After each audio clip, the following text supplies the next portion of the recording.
My name is Ethan Cole, and for most of my life, I believed the human mind was strong enough to explain anything. I used to think every shadow had a source, every sound a reason. That was before I moved into the building on West Huron Street, on the north side of Chicago. It was the kind of apartment complex you walk past without noticing. Tall, gray brick, no doorman, and windows that reflected the city's neon glow like watchful eyes. Rent was low, which should have been my first warning. Chicago isn't kind to cheap dreams. I took 6B, a corner unit on the 6th floor. The hallway was narrow and lined with carpet that smelled faintly of mildew and cleaning bleach. My neighbor across the hall, 6A, kept their door bolted shut. No nameplate, no sound, no sign of life. The landlord only shrugged when I asked. "Old tenant," he said. "Keeps to themselves." The first few nights were quiet. Too quiet. I'd wake to the hum of distant traffic, the rattle of the L train blocks away, and nothing else. But on the fourth night, something changed. It started as a faint tapping, slow, rhythmic, like someone knocking gently on a wall. 3 knocks. Pause. 3 more. At first I thought it was plumbing. Old pipes maybe. But it always came from the same direction. The wall behind my bed. The one that connected to apartment 6A. When I knocked back, the sound stopped. I almost laughed, thinking maybe it was a coincidence. But at 3:03 a.m., the tapping returned. Closer, more deliberate. I pressed my ear to the wall and I heard breathing. Not heavy or loud, just measured. Like someone standing perfectly still, waiting for me to move. I whispered, "Hello." The breathing paused. Then something brushed the other side of the wall, like fingertips dragging across the plaster. My stomach tightened. The next morning I tried to brush it off. Coffee, noise of the city, a few meetings, but all day I couldn't stop thinking about that sound. That night, I left a note under the door of 6A.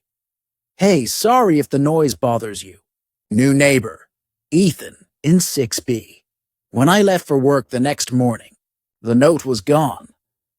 But there was a new one, slid halfway back under my door.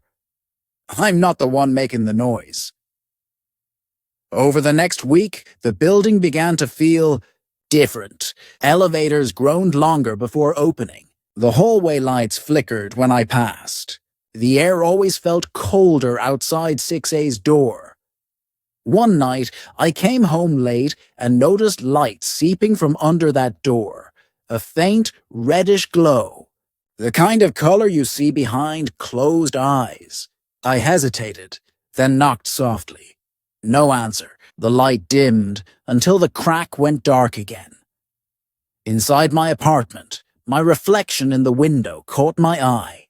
The city lights painted everything amber and blue, and for a moment I could have sworn someone was standing just behind me, tall, thin, blurry in the glass. I turned around.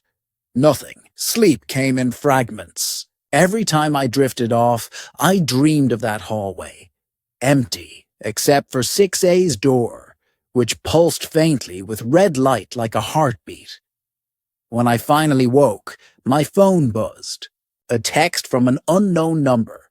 "Stop knocking. You'll wake him up." I went to the landlord that morning, half awake and shaking. He looked at me like I'd asked for something impossible. "There is no 6A, he said. "What do you mean?" "It's right across from me," he frowned. "That unit's sealed. Been empty since the 1980s. Fire damage. We never reopened it." He showed me a faded blueprint of the 6th floor. Where 6A should have been, there was only a blank space labeled Maintenance Storage, Condemned. I didn't argue. I just left his office, trying to convince myself he was mistaken. But when I got back upstairs, the door to 6A was still there. Same black paint, Same brass numbers. I touched the doorknob. Cold as ice. That night I recorded the tapping on my phone.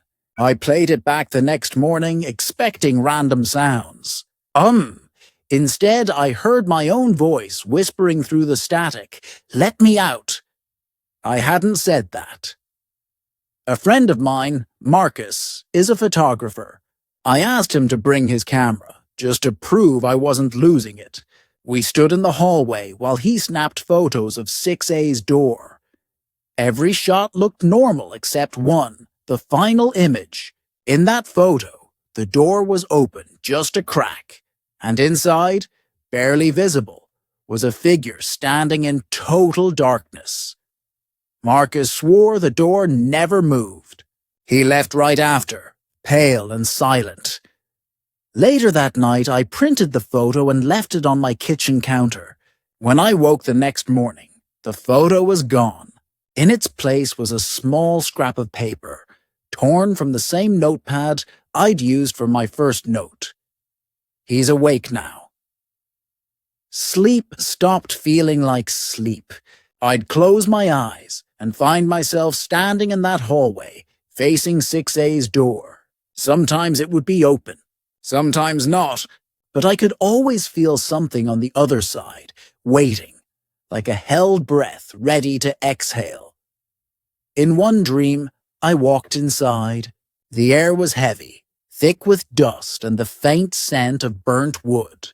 The room was empty except for a single chair in the center and walls blackened by old fire.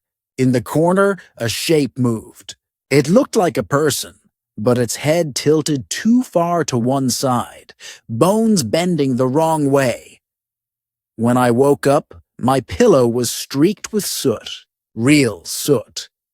I packed a bag that morning, ready to leave, but when I stepped into the hallway, both elevators were out of order. The stairwell door wouldn't budge. It felt welded shut. The only sound was the tapping again. 3 knocks. Pause. 3 more. It was coming from inside my apartment now. Desperate, I went back to the landlord's office. He wasn't there, but I found an old maintenance log on his desk. Pages brittle and yellow. The entry from June 14th, 1982 caught my eye. Unit 6A. Tenant complaint of constant knocking. No source found. Tenant reported voices. Found deceased next morning. Door sealed per order. There were no other details. I tore the page out and rushed home, the city outside spinning in cold gray light. When I reached the 6th floor, the hallway was dark, except for the faint red glow leaking again from under 6A's door. This time, the numbers on the door were gone. The wood looked burned. I could smell smoke. And then something whispered my name from the other side. Not loud, just enough to hear. Ethan. The doorknob turned by itself. I don't remember unlocking my door, only stumbling inside and slamming it behind me. My heart was pounding. The lights flickered once, twice, and then steadied. Across the hall, 6A's door was wide open now. The red light pulsed brighter, and I saw that same chair from my dreams, sitting in the center of the room. Someone, or something, was sitting in it. I should have run, but I couldn't. My feet moved on their own, slow, quiet, drawn forward like gravity itself was pulling me in. As I stepped through the doorway, the walls around me changed. They weren't scorched anymore. They were clean, white, newly painted. Boxes stacked neatly in the corner. It was my apartment, and in the chair, facing away, was me. The figure slowly turned its head, vertebrae crackling like dry branches. The face that looked back wasn't mine anymore. Eyes black, skin gray as ash. It smiled. "Took you long enough," it said. Then everything went dark. They found me 2 days later, sitting in the hallway of the 6th floor, staring at the wall where 6A used to be. The police said there was no apartment there, just plaster and old brick. They said the blueprints never changed. I tried to explain, but the words didn't sound like mine. Sometimes, when I talk, my voice echoes a fraction too late, as if someone else is speaking with me. I moved out of that building, but I still see it sometimes, reflected in the windows of other apartments across Chicago, even though I'm miles away, and every few nights at exactly 3:03 a.m., I wake up to 3 knocks on the wall. Pause. 3 more. I never answer anymore. But whoever or whatever is across the hall, it's patient. It's waiting. And one day, I think it'll stop knocking. Because it won't need to. If you're hearing this, remember, the next time you move into a new apartment and you hear something tapping from the other side of the wall, don't knock back. My name is Ethan Cole, and if you made it this far, thank you for listening. Don't forget to like, subscribe, and comment what you think that thing behind the wall really was. Because sometimes the story doesn't end when the recording stops.